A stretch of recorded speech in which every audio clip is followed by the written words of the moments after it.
Okay, can you hear me okay? Yes. Okay, Yes. yeah. Okay, all right.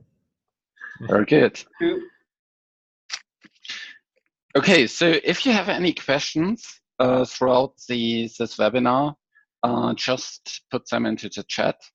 We have so many people on the call today that we'll need to mute people because if you have more than 100 people dialing in, that's just the way it is in these kind of settings. That will monitor the chat throughout the presentation and then address any comments or questions that get into the chat. So just leave them there. And with that, yeah, I'm very happy to welcome everybody to this webinar which is sponsored by the Effective Statistician Leadership Program, which Gary and myself are running. And with that, I just hand over to Gary, who will run the first part of this webinar. Okay, thanks, Alexander. It's great to have everyone online join us. So we're going to talk about mastering the art and science of influential communication. And the art and science piece is intentional because some of this is based on science, the way that we think, and understanding that I think will help us be more influential presenters and communicators. And there's obviously an art piece as well that we'll get into in terms of different presentation styles. So I've been flashing this up a little bit just to give you a quick sort of thumbnail sketch of Alexander and I, if you are not familiar with either of us. Just a couple quick bullet points that speak to our experience as statisticians, as professionals, and as leadership specialists, I would say as well. Okay, so this is probably something that every one of you has thought or said at some point when you're trying to convince someone to adopt a new method, take a new approach, buy into a new idea. And if it's not that quote that I just can't seem to get my point across, you've probably said or at least thought one or more of these in terms of people just not listening, or they won't buy into your ideas. They just want to keep doing things the way they've always done them, or you can't change people's thinking. Or even that you would be better able to influence them if they would let you join your team. So again, I'm sure all of you can relate to something like this. I know that throughout my career as a statistician, I've heard this or at least thought this many times. So I think one way to help us become better influencers is to understand that we suffer from two curses. And I'll talk a little bit about each of these curses. The first is the curse of knowledge, which maybe some of you have heard about. And it really speaks to what we know, but also what we may not know. And then what I'm going to call the curse of proximity. Proximity being how close you are to something. And we are close to certain things, but maybe not close enough to other things. And that affects our ability to influence as well. So let me get into each of these in a little more detail, and we'll start with the curse of knowledge. So the curse of knowledge is manifested in two ways from my perspective. The first is cognitive bias, and the second is our logical preference. And I'll speak briefly about each of these. So cognitive bias, simply understanding our cognitive bias will allow us to better convey difficult concepts. Cognitive bias is simply defined as when we're communicating, basically we assume too much knowledge on the part of our audience. As statisticians, that would translate into assuming that our audience knows more statistical concepts than they really do, that we're assuming that in a sense they know too much. So I'm going to share a quick example from my experience, and this is something that you can all probably relate to. And this goes back to my time at Eli Lilly and Company when our statistical group was providing a seminar to the entire research and development arm of the organization. And one of the snippets or case studies that we were going to discuss was some work that one of the statisticians in my group had done with some of the chemists in discovery. And we were going to display some work he had done around experimental design in terms of an interaction that he discovered. And I won't get into the gory details of the chemistry, but basically the response that was being measured was yield. And we had run an experiment looking at two factors or two variables, the first being pH and the second being temperature. And I think most of you looking at the graph that's appearing now on the left side of the screen are familiar with that type of graph. It simply just displays the response, which is yield, across temperature at each of the levels of pH. And the simple rule is if the lines aren't parallel, then there's some degree of a statistical interaction. Now, when we would use experimental design and research and development, sometimes we would display interactions differently. And that's what you see on the right side of the plot. Essentially, it's the same information. You're just showing that our design space is comprised of two levels of pH and two levels of temperature. And I didn't mark this, but the low level of pH is on the bottom side, the high level of pH on the upper side. For temperature, the low level's on the left side, the high level's on the right side. So in a sense, it's the same information that you're displaying. Now, we had put together, and we're going to use this, what we'd call a square plot to demonstrate the interaction. And fortunately, we were running it by a chemist, a very senior chemist, to try to get some feedback from him in terms of the presentation to make sure it was understandable. And when he saw this square plot, he reacted very sort of aggressively and just said, get rid of that plot. It doesn't make any sense because the 83 is the lower number and that's higher in the plot than the 91. Okay, so he just completely didn't understand the graphic. And this was a very smart individual and actually one who was a very strong statistical thinker. And at first it was kind of shocking to me because I thought that's a really simple plot. But again, it speaks directly to cognitive bias, that because I'm very familiar with it, I've taught it, even though I do think it's pretty simple and I could have probably explained it to him in 5 minutes. If we're giving a seminar where we only have a limited amount of time, we don't want to spend that 5 minutes explaining a plot. So we took it out of the presentation, stuck with the plot on the left side, and we were all better for it. But again, I would ask you to sort of think about simple examples like this that you've experienced, where you assume that this concept is really simple, or this graphic is really simple to understand. Alexander will talk about visualization later in the presentation, but sometimes we still assume too much. And that's where our cognitive bias gets in our way, because something as simple as this, if we had put up the square plot, would have derailed the whole presentation, would have caused people to become confused, and they would have been stuck on that concept, and they probably wouldn't have listened to or heard anything we said after that. So recognizing that cognitive bias is a first important step in becoming a more effective and influential communicator. In a few slides, I'll talk about how we can overcome these types of things. So the second piece of the curse of knowledge is our logical preference. So despite our logical preference, this is a quote from my vice president when I took my first management position, and basically she said, it's not enough to be right. Now that's a hard thing for a statistician or any scientist to hear, because we feel that logic and rational thinking should rule the day and should be very convincing to most anyone. And we are trained to think this way. We are trained as statisticians to think objectively and logically, but again, the facts, the logic is not always the most convincing way to gain support for a new idea.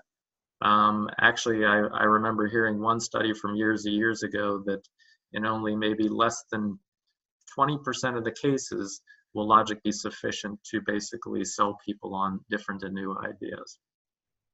Now, many of you are probably familiar with the three modes of persuasion. This is back from centuries that I would say millennia ago in terms of logos, ethos, and pathos. And this sort of speaks to the point that we are logical thinking people. When we present arguments, we tend to go right to the logos, the facts.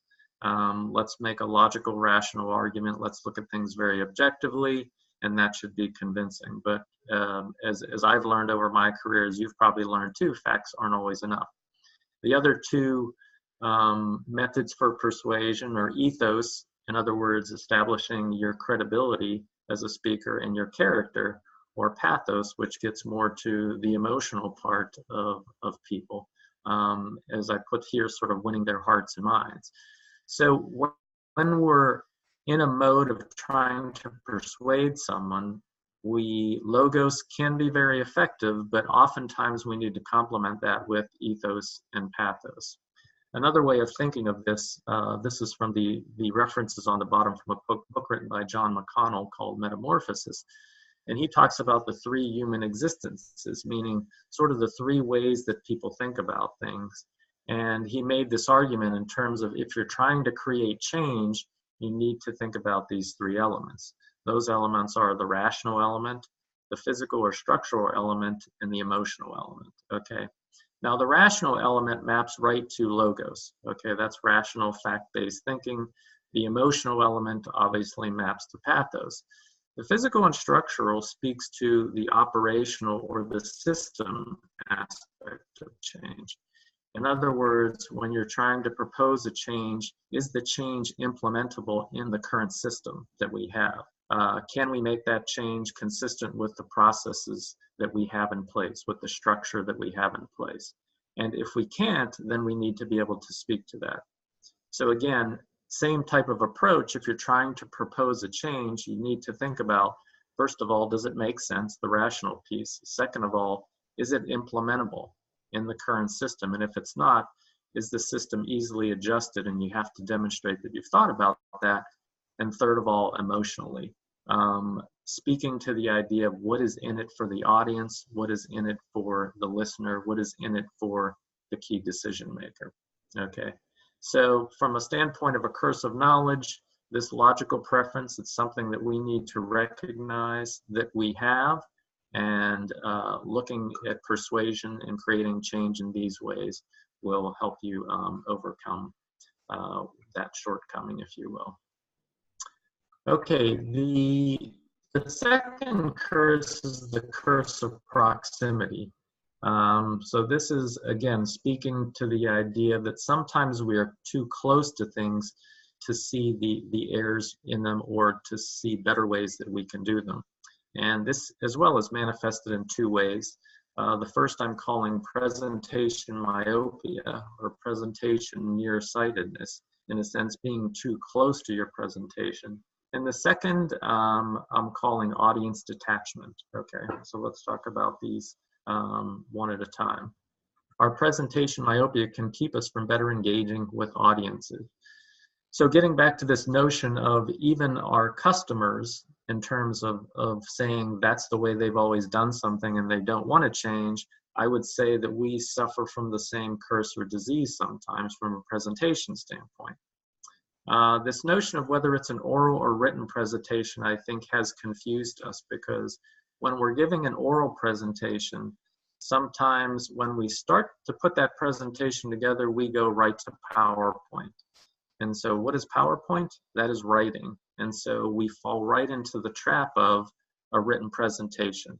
Let's think about this from a standpoint of an outline, an introduction, a body, a presentation of analysis. Okay, so when we make the slides that way, we give the presentation that way.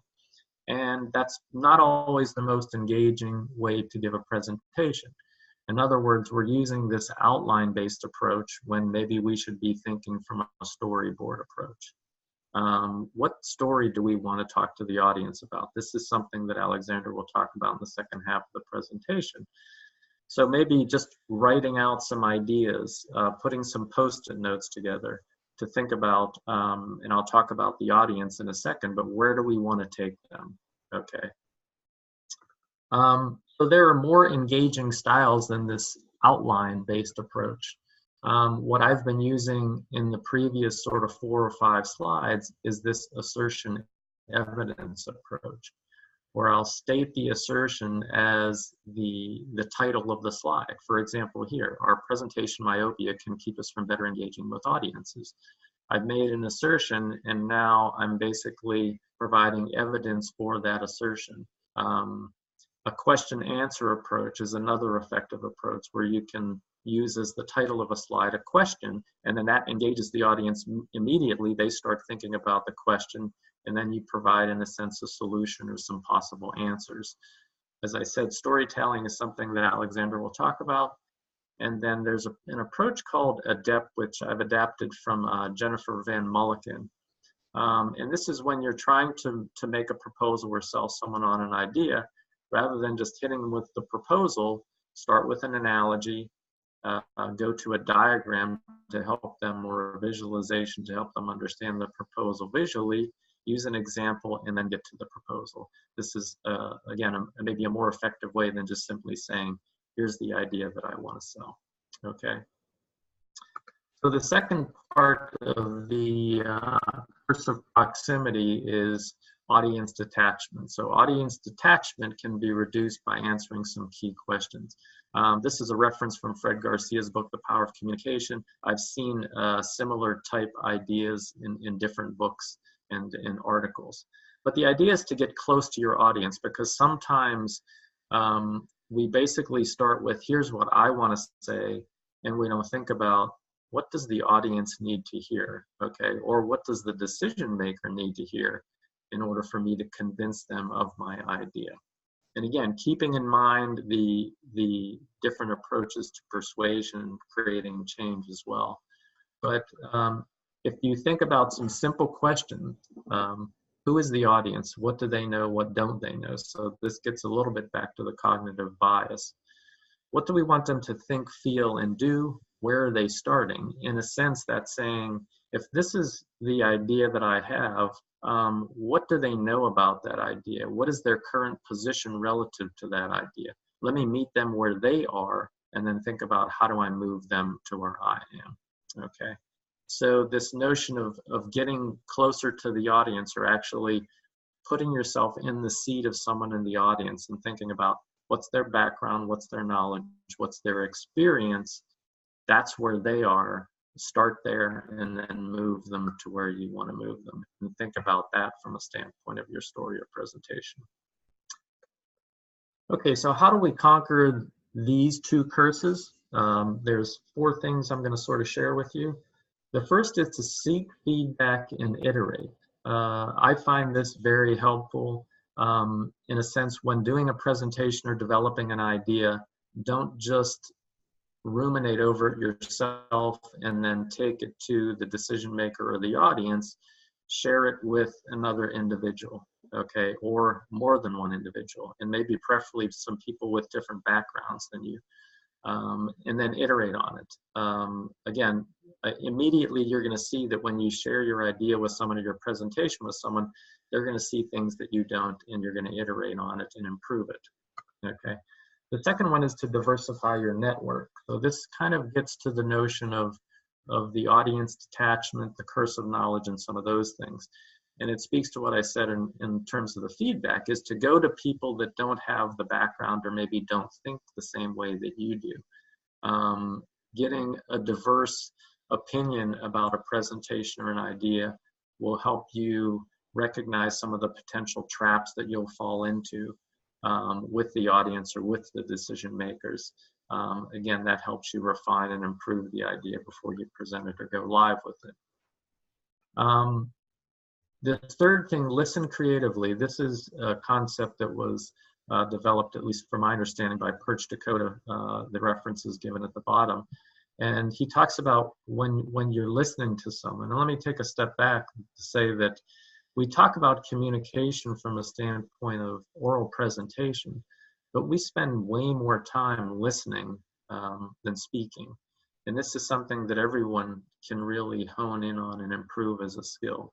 So when Perch talks about listening creatively, he talks about really opening your mind and listening for the intentions of the speaker.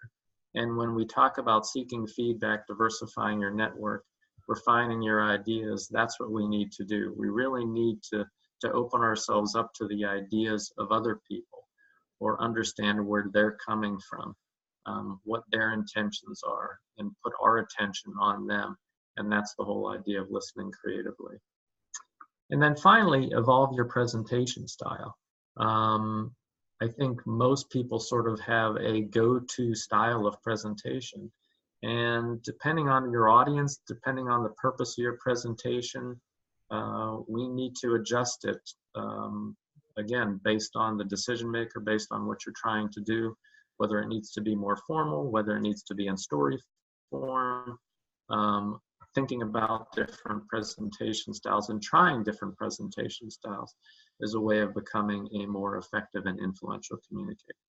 On that note, I am going to turn it over to Alexander, and we are going to talk about a different type of a presentation style in terms of storytelling. So do you want me to stop sharing and take over, Alexander? Yeah, I can start sharing my screen now.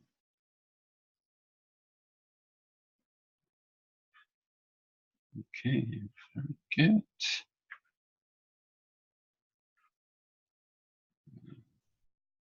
Yes, it was okay.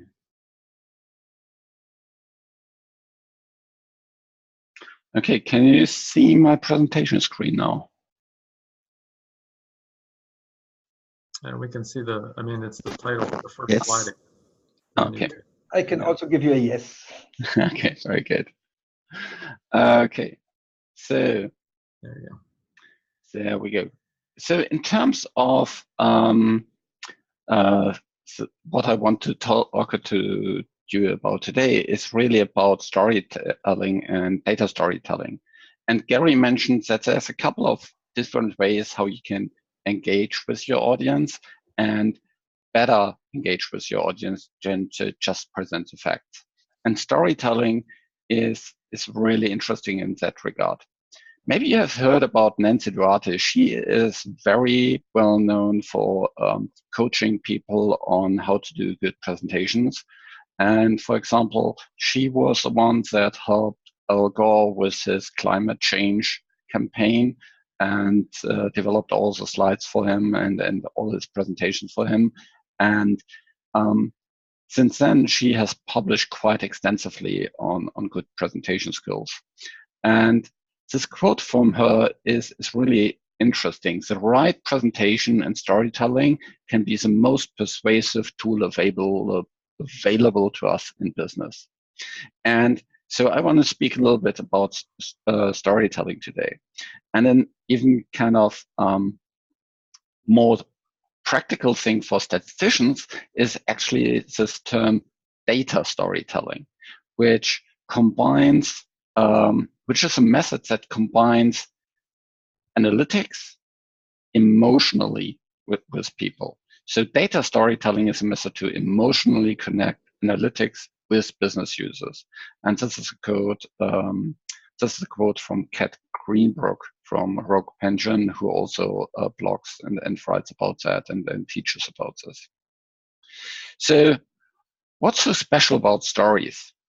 So just here, I put this picture of Little Red Riding Hood, and it's a pretty famous story that pretty much everybody in Germany is told as you're a child, and you can remember it decades later, even if you haven't heard it for decades, because it's a story. It's a powerful, emotional story. But if you think back of maybe the business presentations that you heard 2 months ago, you maybe not remember it at all. Yeah, you maybe just look into your calendar and see what was that about. And stories are very, very powerful because they capture attention. They make people care about what you're saying. And the story of, Little Red Riding Hood is really about teaching kids what to do and what not to do. And in the same way, you can use stories to elucidate dense or complicated information. It also, as I mentioned, it really improves retention. I still remember lots of details about this little kid story, whereas if you ask me about certain business things, you don't just recall that. And the really nice thing about it, it adds intrigue and emotion. And this is actually also the cue to why this improves retention, because how our brain is wired is only when facts are connected to emotions, we can actually retain them and remember them. So if we need to tell stories, how do we get to that? And Gary mentioned that it's quite nice to basically start with the storyboarding and there to start with post-it notes, because these post-it notes, you can basically capture only very little information on it. And that's helped you to kind of structure your overall story. And then as a next step, you can condense it into something. And that's often called an elevator speech, or what Nancy Duarte calls it, the big idea. And the big idea is just that you articulate your unique point of view, you convey what's at stake, and you put that into a complete sentence, or maybe 2 sentences.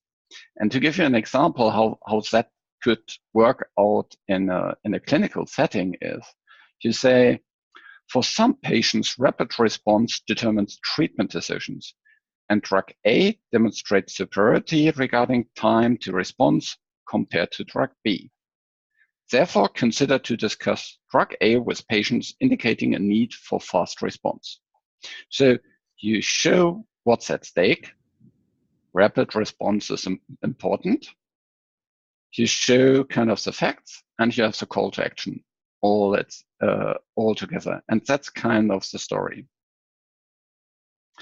The nice thing about this kind of story is that it helps you to crystallize everything.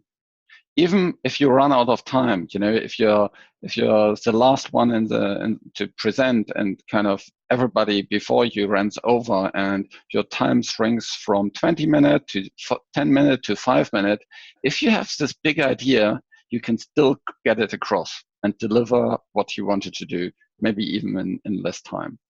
And it's always good if you run into your VP or someone else that you can give it to them in the elevator.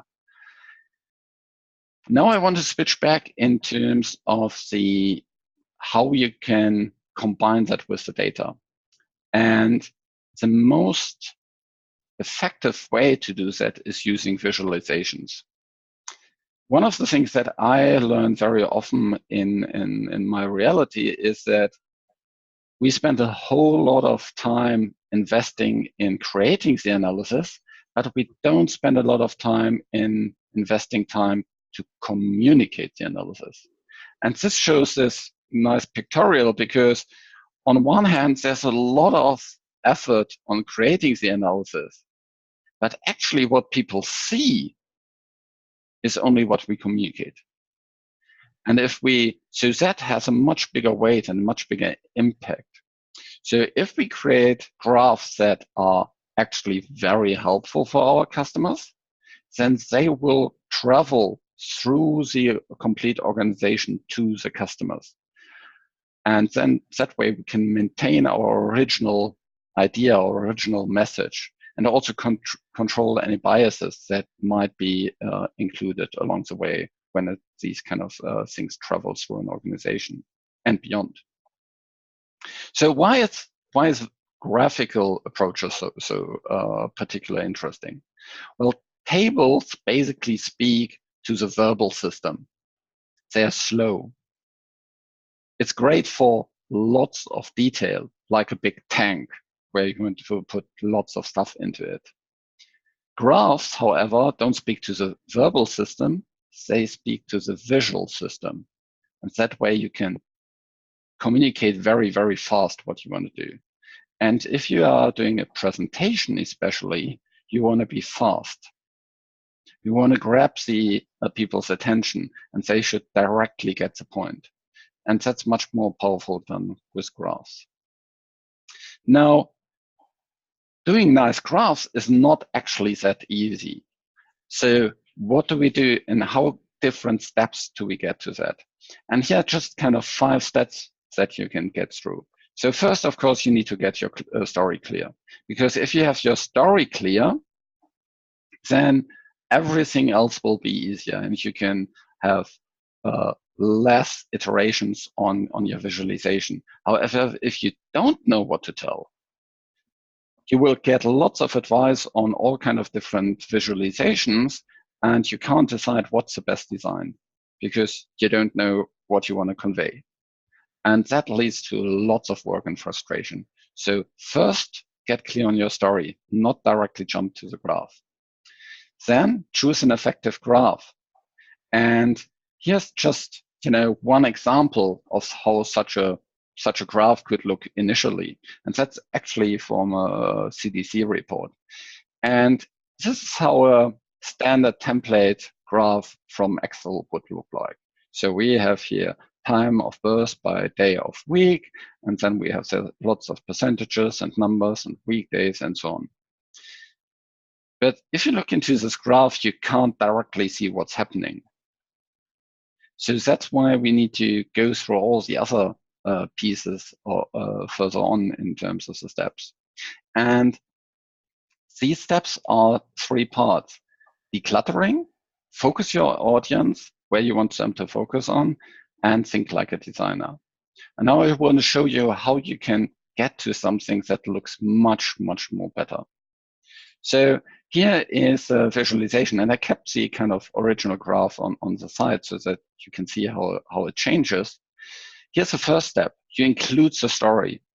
You include the takeaway message. And that is kind of the same thing as what Gary just mentioned. You first, this assertiveness, and then providing the evidence.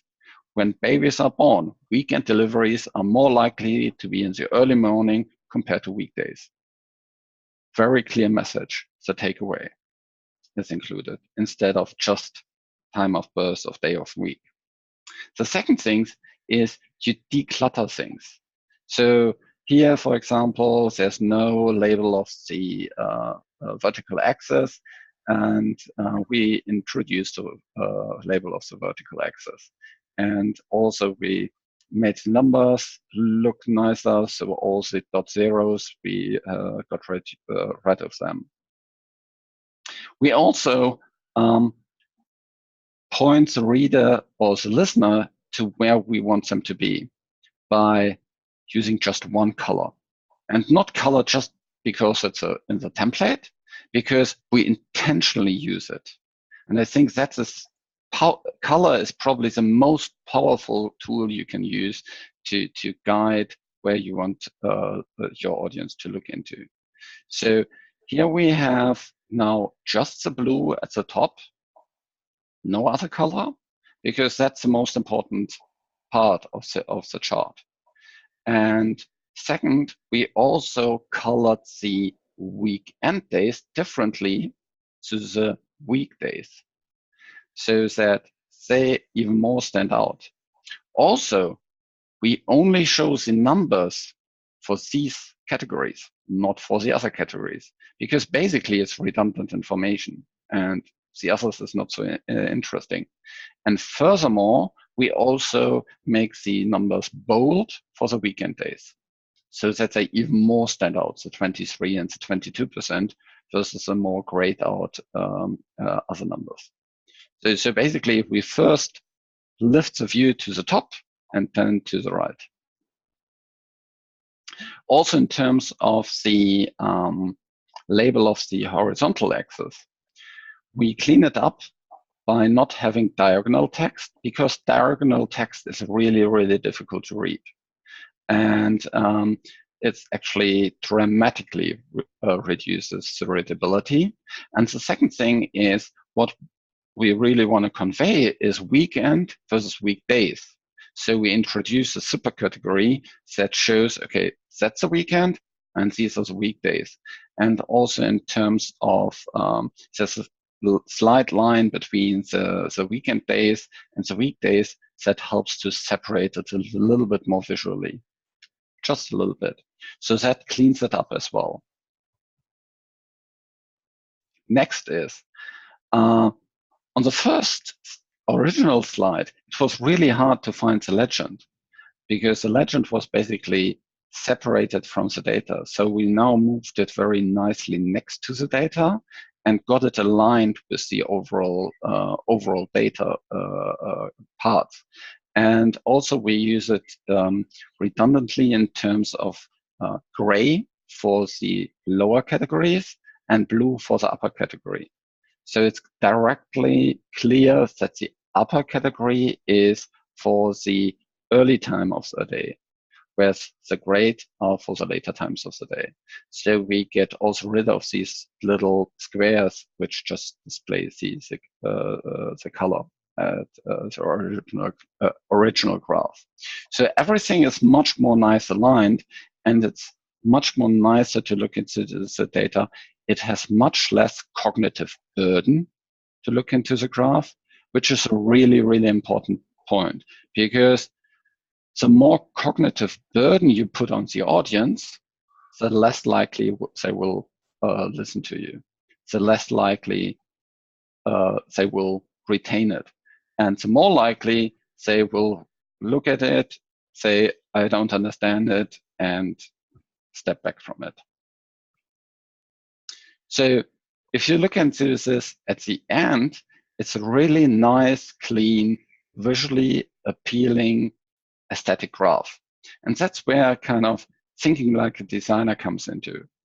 It's making it visually appealing, taking as much out of it as possible. The design is then effective, not if nothing can be more added, but only when nothing more can be subtracted from it. So it's very, if you think of Apple style design, very, very minimalistic design, that's the best way to do with graphics as well. So how do you get to that? There's first this thing that you can very, very easily do for yourself. You can just close your eyes, look at, and then open them again, and just recognize, what are you looking into? What directly jumps out from the graph? And if this is what you want the reader to look into, or the listener to see, then you have done a good job. You can do the same, of course, with asking colleagues, but even better is to actually do it with people that are representative of your consumers. So in lots of areas, that's called co-creation. So basically, you work together with the customers or with the consumers of your presentation to make sure that it's right. So in a medical setting, for example, you work directly with key opinion leaders, or you work directly with healthcare providers, or maybe you work directly with patients, depending on who you want to reach. And they can give you directly feedback into what works for them and what doesn't work for them. And that goes also back to the point that Gary's making, that this way you overcome the problems in terms of your cursors of proximity and your cursors of knowledge. So, of course, there's much more than we can tell you or talk to you in this 1 hour that we have here. There's 3 very, very nice resources that I would especially like to recommend to you. First, there is Storytelling with Data by Cole Nussbaumer-Knafleck. It's a really, really nice book. It's actually a bestseller, and it has lots of very, very actionable advice in it. It's, as a statistician, probably you can skip about a couple of the sections because they're quite obvious, but it has all the data storytelling techniques in it. And the nice thing about this is this book also comes with a podcast as well as with a homepage where there is lots of further reading, lots of further examples. And actually the example in terms of the Excel spreadsheets that I just shown you is coming from her.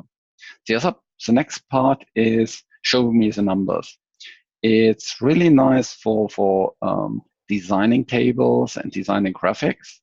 So it goes also into tables, not just into graphs in terms of how to best present things. And then there is a free ebook by Nancy Duarte called Resonate that you can just find on Nancy Duarte's homepage and get there pretty much for free, just in exchange for your email address. And that tells a lot about this storytelling and how to set up things, and goes into a couple of other techniques there. Okay, and with that, we are coming to the end of this teaching part, and now open it up for question and answers. Basically, if you want to learn more, just follow Gary and myself on LinkedIn, where we are posting things on a more or less regular basis, all around leadership, all around becoming better in terms of being an effective statistician. And then there's, of course, our weekly podcast that I'm doing together with Benjamin Pieske, and which is done in association with PSI, the Effective Statistician Podcast. You can get that either on the homepage, theeffectivestatistician.com, or in any podcast player. So if you use an Apple device, then the podcast player is pre-installed, but of course there's lots of others. And if you have an Android, you can, for example, listen to it on Stitcher. But it's also available on Spotify. Just search for The Effective Statistician, and then you'll get a new episode every week on Tuesdays. And there's already more than 60 episodes. So if you haven't listened to it yet, there's already quite a lot of material that you can listen to. Okay, and with that, I'm opening up for questions. So if you can just type your questions into the chat, then I think that's the easiest way to move forward. I just get the first question from Nicodemus. Knowledge of our audience, irrespective of the content of your presentation, is an important factor. What is your opinion of that? Gary, maybe you want to go into that first? Sure, I agree. And I think you have to think about sometimes your audience may be very sort of heterogeneous in terms of their background and knowledge. If you have an audience that's advanced degreed statisticians, that's a very sort of homogeneous audience. You can assume a lot of statistical knowledge and you can start from there. If you have a very heterogeneous audience, you need to think about, okay, who in the audience do I really need to reach? So what level of knowledge do I need to start? In those cases, you might start very simple and try to bring everybody along. I think the other thing you need to think about in terms of if you're trying to influence or maybe create change or make a proposal, think about the decision makers or the most influential people in the audience that are going to ultimately decide on your idea. And you need to maybe keep them in more focus than some of the other folks. So I hope that helps a little bit. Please let me know if there's other questions or if I need to further sort of clarify. Yeah, I completely agree in terms of if you want to make a presentation internally to, let's say, governance committee or something like this, and it's a very high-level senior committee, then it's very often effective to run these presentations by influential people before the actual meeting, to get their buy-in and to check understanding and these kind of things. That way you can make sure that you have covered everything, that everything is kind of clearly understandable, but also you give people the opportunity to raise their opinion in private, so to say, and that helps you to get them on board first thing. So there's a couple of things that you can do about that. There's actually even podcast episode about that called How to Pre-Wire a Meeting. And if you go back to that episode, you'll learn more about that technique. Yeah, so real quick, another thing I'd say, and this is something that Fred Garcia always said, is think about your audience in terms of what reaction you want to provoke. How do you want to provoke the audience? How do you want to provoke their reaction? That's always sort of a very simple question to start with when doing a presentation. Who's your audience, and what reaction do you want to provoke in them? Yeah. I just got a comment from Jennifer. Mm-hmm. I agree that the storytelling is important, but often we have tight timelines from end of study to presentation of results and end up using the figures and tables planned for the study report. We need to plan ahead to have more time for presentations of data, as well as get support from management to have the time to prepare a better presentation of results. Thanks for this talk. Yep.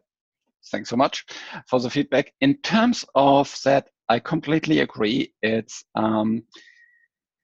there's a couple of different things to consider. So first is, I think, if you have the senior management communication, I think it's good to possibly have a small working group before the database log, before the readout, that focuses on getting these graphics right in the first place. Because then you basically just need to add the story to it at the end, because you will, at least for clinical trials, you'll have your story mostly pretty clear anyway. And then you only need to fine-tune it a little bit. But you can do the decluttering, you can do the designing, you can do the focusing your audience steps. All these things you can basically probably do before database log, and think of a couple of different ways. Where I see very often more needs is to make sure that everybody understands the value that you get from that, and that there's sufficient knowledge and skills in the organization to actually do that. And very often I get the pushback, but we don't have the right tools. I think then it's, lots of, if we, for example, have seen this thing with the bar chart, that was just done with Excel. So not really a sophisticated tool, but you need to be really proficient in the use of these tools so it doesn't become a barrier. Gary, what's your point of view, as you have probably been sitting more on the receiving end as well for getting these presentations and readouts? Yeah, I think thinking about, once you've been through it once and you sort of say, gosh, there's no time to put together a better visualization, is then you can anticipate that. If you know that's going to be a need, then be thinking about that as kind of, as you said, as you go along, or actually when it's done, come up with some ideas. So for the next time, you're not sort of starting from scratch, but you have your idea in mind all along, and then you can sort of pull it together and create it very quickly. Yeah, and I think the looking into the data, looking into all the results, and understanding what's our key takeaways from here is one part of building the story.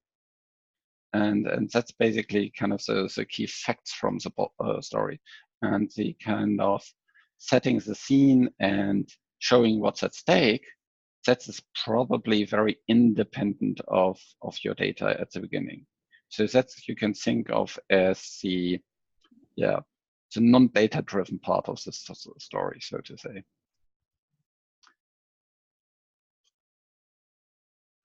Okay. Yeah. Any other questions? Or you can just unmute and speak them if you want. Yeah.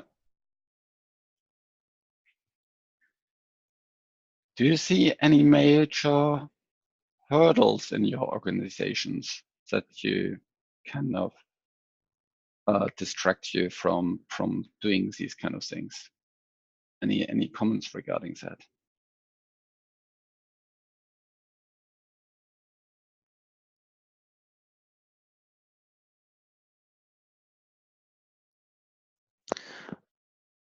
Yeah. Yeah, this is Nicodemus. Usually I come across scientists during my presentation who expect a certain outcome out of an analysis. And at times I notice that irrespective of my presentation, they are already somehow biased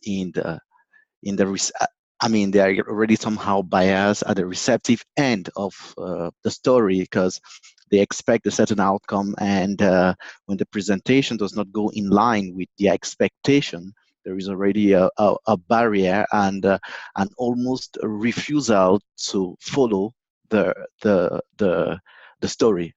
So in a situation like this, what do you do?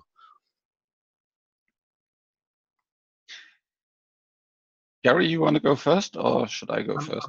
I was going to say, I'm not sure I understand the question. So you're telling a story, but in a sense, they're not accepting your big idea that's supported by data. Actually, it's that you have a story, but the scientist has an expectation, maybe as a result of a prior knowledge of the project. And so your message is not in line with the scientist's expectation. And that there is already a barrier because the story does not tie with his or her expectation. And as a result, you find yourself, hitting a ball against a wall. You see what I mean? Yeah. Actually, I think you can actually use that for your advantage. Because one of the kind of ways to create tension in a story is to look into what you expect and what came out. So basically, you could start your presentation with, okay, based on prior knowledge, we would expect these kind of things, but we got these results. How do they go together? So and then you can, then you have created tension, and then you can build on that, and that way you can capture the audience. I think the other thing I would suggest, and this goes back to sort of the pre-wiring the meeting, is if you have results that weren't expected, I think it goes back to the seek feedback and iterate, is to reach out to a couple people and let them know that, hey, this isn't what people are expecting. What can I expect from the audience as an example member of the audience, or when you hear this, how are you going to react? Or maybe even just getting some people in your camp so that they can help you resist the pushback from some of the others. I think that's probably one thing to do, especially when, like I said, if you know the results are going to shock people, pre-wire a few of them to be ready for it. Yeah. I think if you have a study that has a clear negative outcome, which nobody expected, then it's pretty good to have a clear story of why these things happen.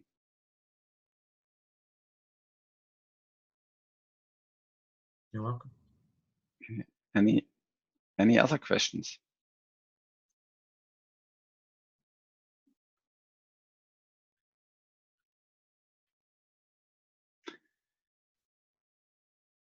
Jens Otto, any questions from Monheim? No, not at this stage. Thanks, Alexander. Okay, very good.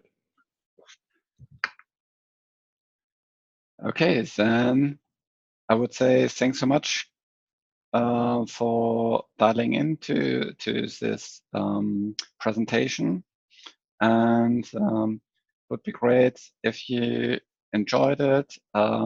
If you want to send some feedback, just send it back to Alexander at theeffectivestatistician.com, and I would be really, really happy about that. Okay, with that, I would say thanks so much. Thank you all. And have a nice time.